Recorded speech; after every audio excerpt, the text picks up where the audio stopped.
6 dB trick.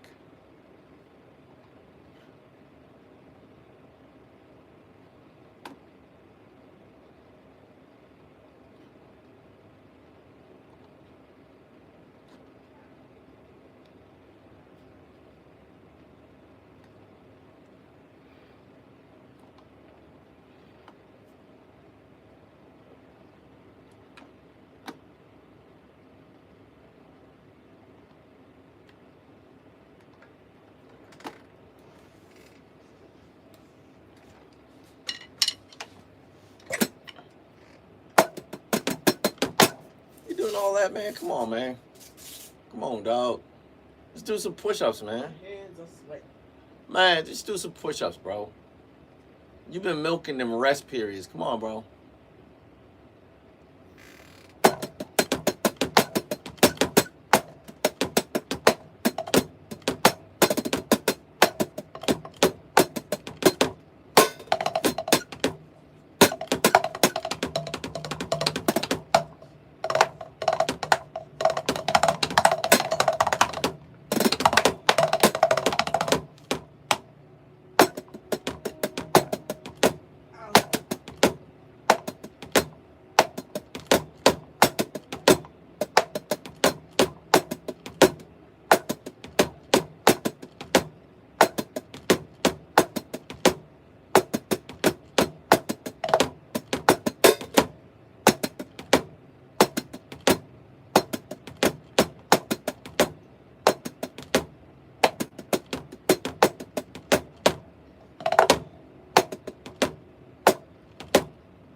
Come on, bro.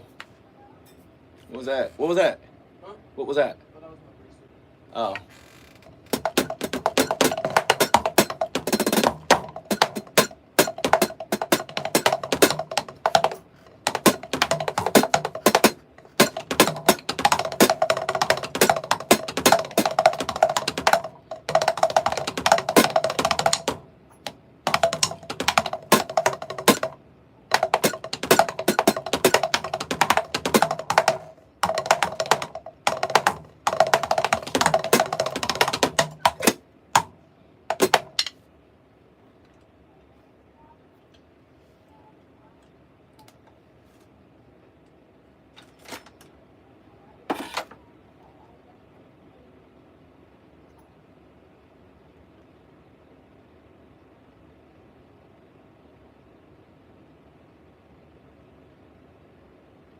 One, two, three, four, five. How many? 7, 8.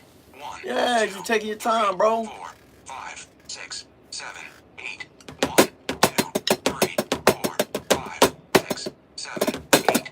1, 2, 3, 4, 5, 6, 7, 8. 1, 2, 3, 4, 5, 6, 7, 8.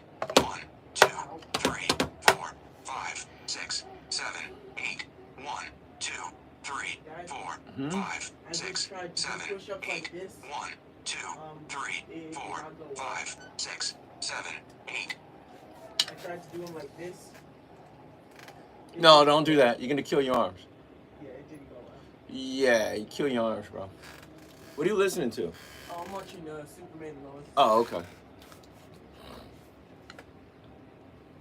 Ow. And there's an evil Superman. Huh? There's an evil Superman. That's why Luther hates him. Oh. Because in his world, Superman was evil and he killed him.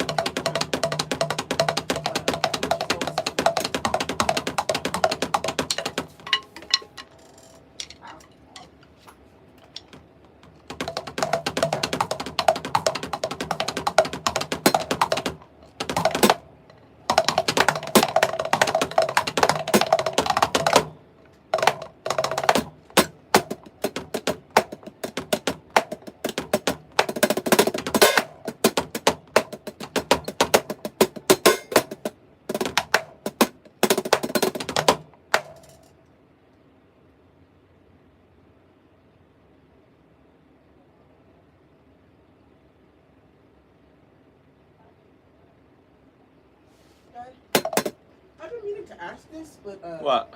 why is it that when you're doing push-ups like this, your arms go inward instead of going like this? They don't go inward. When you're doing push-ups, they don't go inward. Come on, man, finish them push-ups, bro.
Can I do a push-up like this with my hand like this?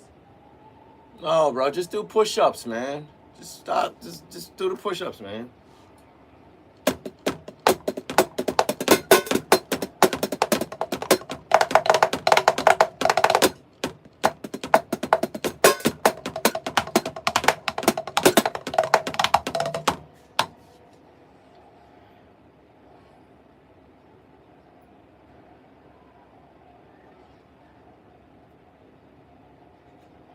What would be good? Here we go again. Oh.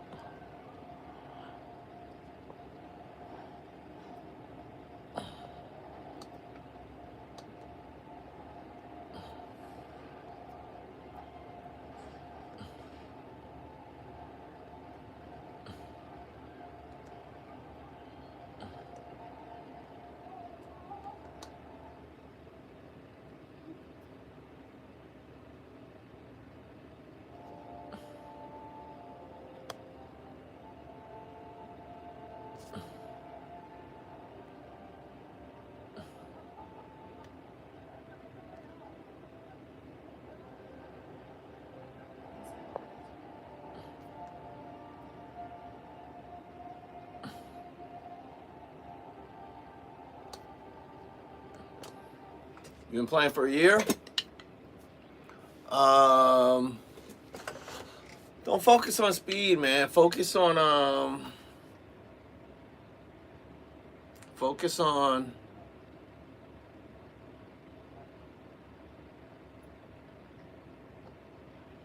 accuracy. Speed comes from repetition. Just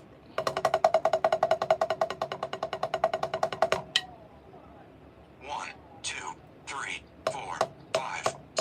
This is how you gain speed. 1, 2, And it's no 3, joke. 4, This is like, 5, this is how you 6, gain speed. 7, 8, 1, 2, 3, 4, 5, 6, 7, 8, 1, 2, 3, 4, 5, 6, 7, 8, 1, 2, 3, 4, 5, 6, 7, 8, 1, 2, 3, 4, 5, That's 10. 6, 7, 8, 1, That's 10 sets? 2, 3, Give me another one. 5, 6, 7, Give me another one. 8, I gotta get ready.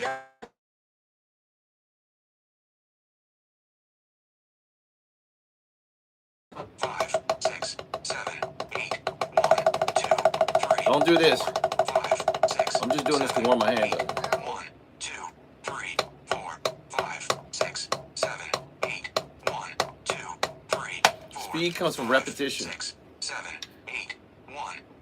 It's like this. You know, when your mom or your dad tells you to make your bed, at first it's kind of slow. And then after a while, you get better at it. It gets kind of easy. You know what to expect. So it goes from like, it takes you like 7 or 10 minutes to make up your bed. Over time, it becomes 7 minutes. Then it becomes 5 minutes. Then it becomes 2 minutes. Then it's like a minute and a half. You're like, blah, blah, blah, blah, and it's done. Huh? If I could find a pair of shoes that's my size and that pile of shoes, can I wear it still today? No, they're all dirty, bro. Those are all workout shoes. Well, then why can't I wear them right now? No, well, you can't fit them. You can't fit those shoes. You still haven't done that set? Come on, bro. Stop lollygagging. Just do some push-ups, bro. You waste more time, like, taking it easy between sets.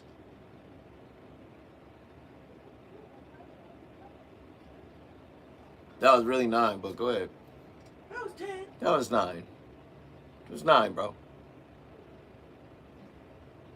All right, man, go ahead. Take the gloves off. Go take a shower, man.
That's what that is.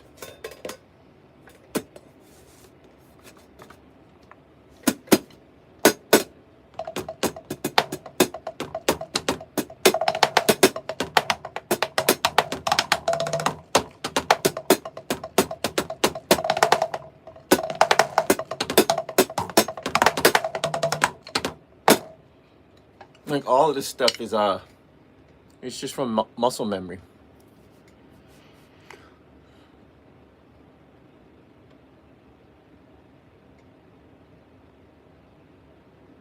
I don't know, Caravan. Tony Allen style.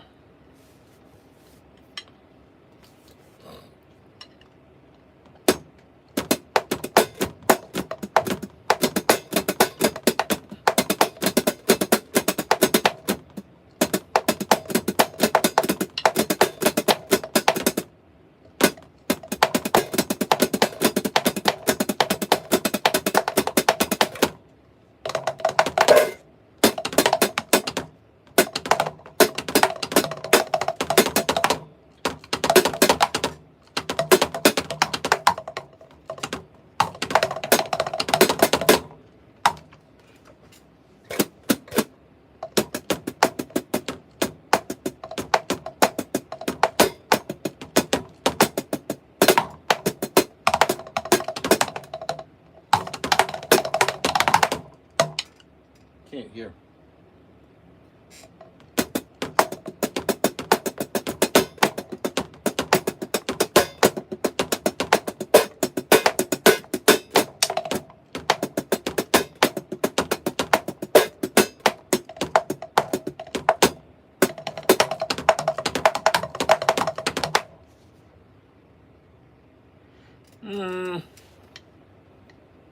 No. Just because someone's famous doesn't mean they're good. I know dudes. I've seen dudes, like, when I used to live in New York, I've seen dudes who were crackheads. And they wanted to get high, so they got good. You know, just they wanted to get high and they wanted to, you know, put on a show, a really good show, so people give them money. So they got really good. Just because you're famous don't mean you're like a great drummer. It just means you're famous. You know, I've learned that, man. Like, I've gone on tours. You know, we were the opening act for, like, headliners. And the headline drummers were famous. I don't want to name names, but they were famous. They were horrible.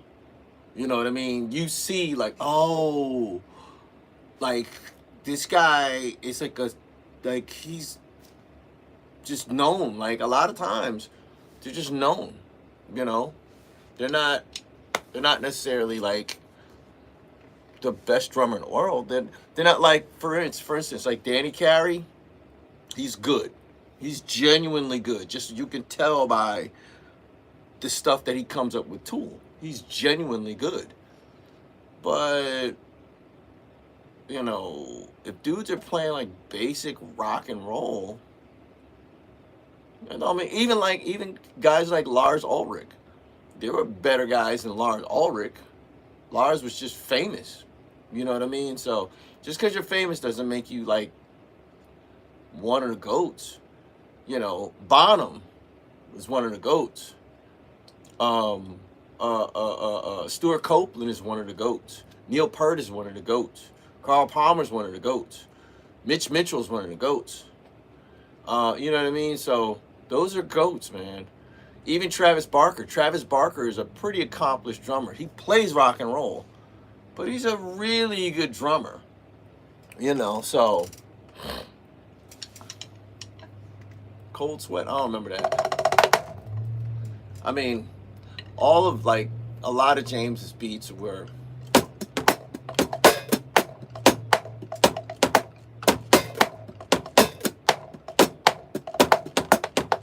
or it was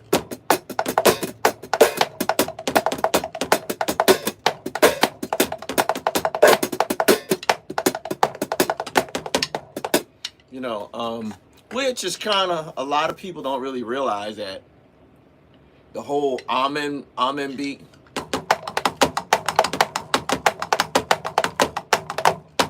that's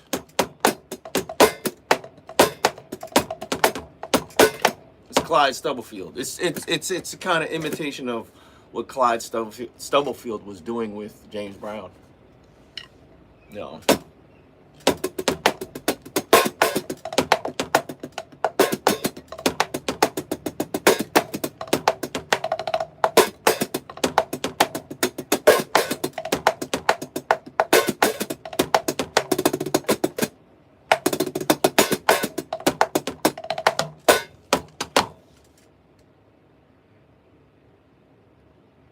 Nah, don't say you suck, bro.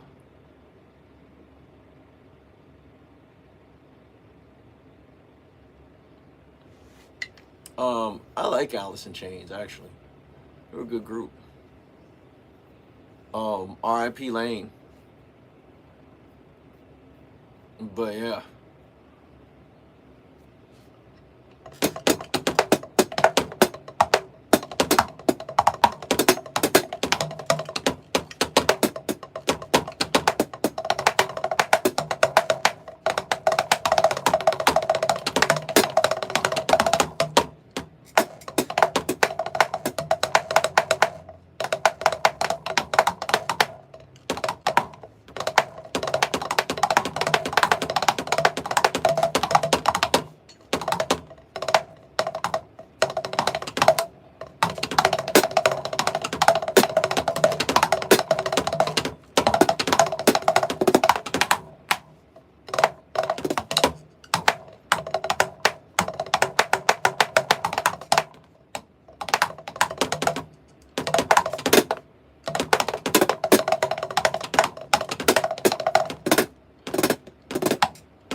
Yeah, but just because you're an influencer doesn't mean you're good, bro.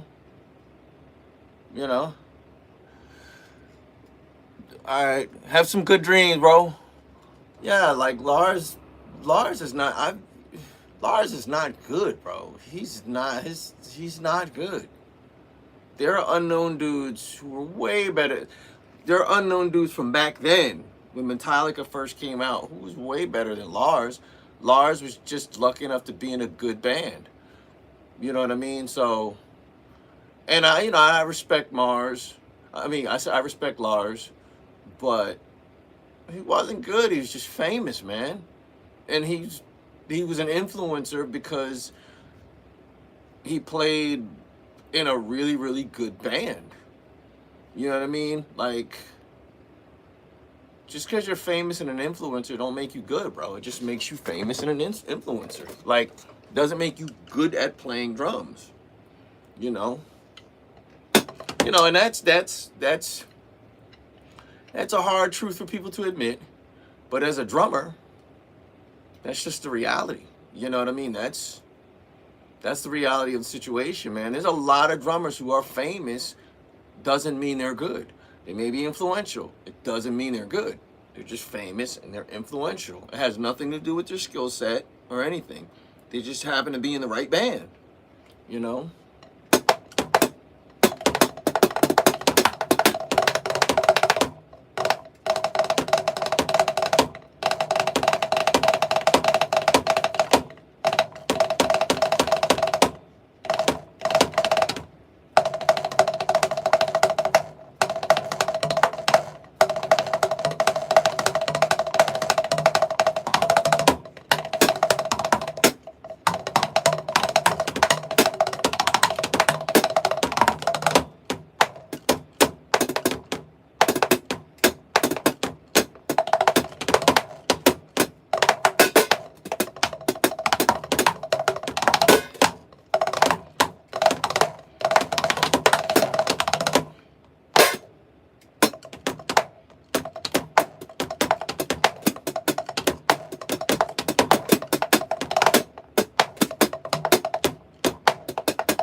He loves you too, man.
Like, for instance, the guy was asking earlier for speed, tips on how to gain speed.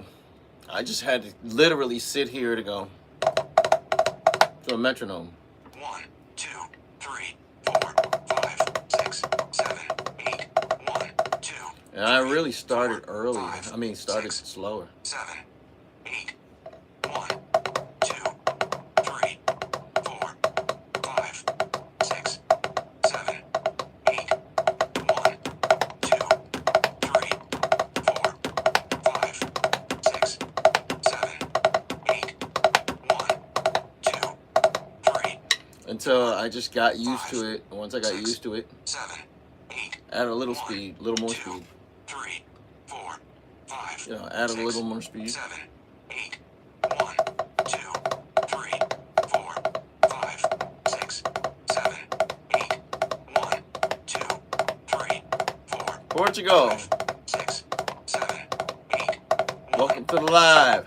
3, Then, I would 5, add a little more speed. 6, 7, 8, 1, 2, 3, 4, 5, 6, 7, 8, 1, 2, 3, 4, 5, 6, 7, 8, 1, 2. I would add a little 3, more speed. 4, 5, 6, 7, 8, 1, 2, 3, 4, 5, 6, 7, 8, 1, 2, 3, 4, 5, 6, 7, 8, 1, 2, 3, 4, 5, 6, 7, 8, 1, 2, 3, 4, 5, 6, 7, 8, 1, 2, You know, 3, and then 4, 5, 6, 7, 8, 1, 2, I started 3, doing pyramids. 4, 5, 6, These are 7, pyramids. 8, 1, 2, 3, 4, 5, 6, 7, 8, 1, 2, 3, Too slow. 4.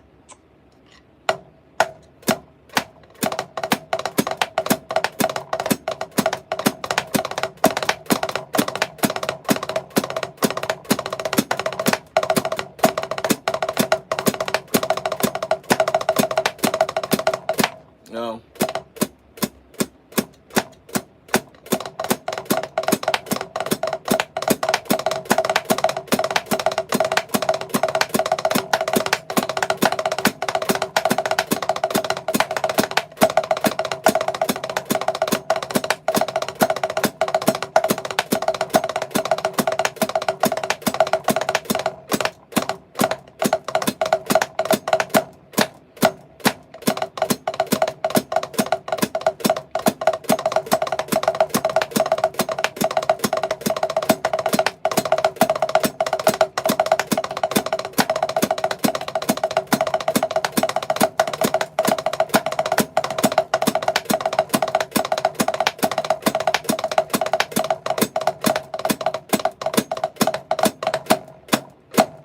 You know what I mean? So, no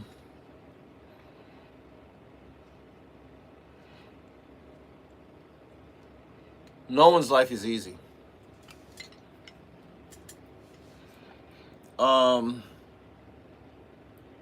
one's life is easy.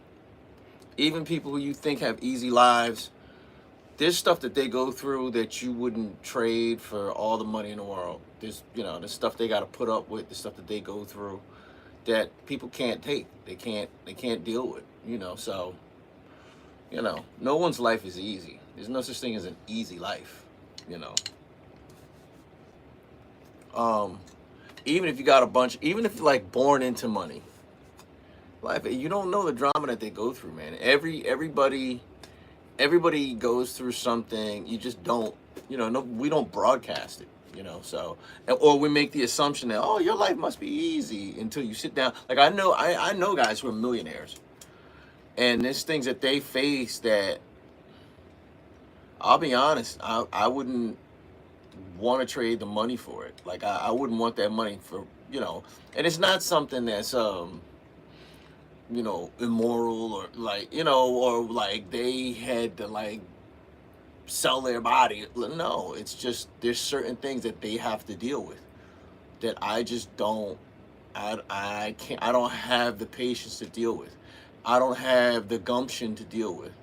Like there's certain people you gotta kind of like you have to talk to, or you have to deal with, or you have to be in business with. They may be great businessmen or businesswomen, but You know, or I know a guy who's, he's a millionaire, and he's like, it's lonely because he's always on, he's always at business meetings. I know a couple guys like that. They make a lot of money, but they work a lot. When I say they work a lot, there's no vacations, there's no nothing. It's a lot of headaches, a lot of stress, a lot of, you know what I mean? A lot of headaches, man. So nobody's life is easy. We think it's easy because they have money or they have this or they have that. Nobody's life is easy, man. You know, life is hard for everybody.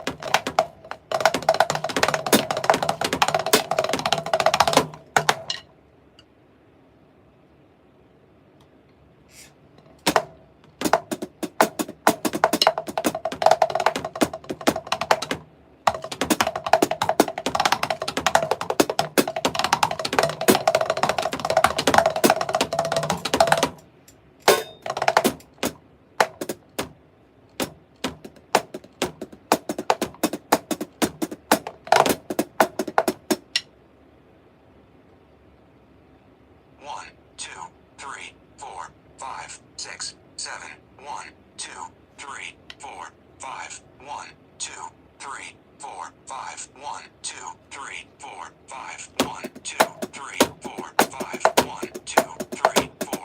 1, 2, 3, 4, 5. 1, 2, 3, 4, 5. 1, 2, 3, 4, 5. 1, 2, 3, 4, 5. 1, 2, 3, 4, 5. 1, 2, 3, 4, 5. 1, 2, 3, 4, 5. 1, 2, 3, 4, 5. 1, 2, 3, 4, 5. 1, 2, 3, 4, 5. 1, 2, 3, 4, 5. 1, 2, 3, 4, 5.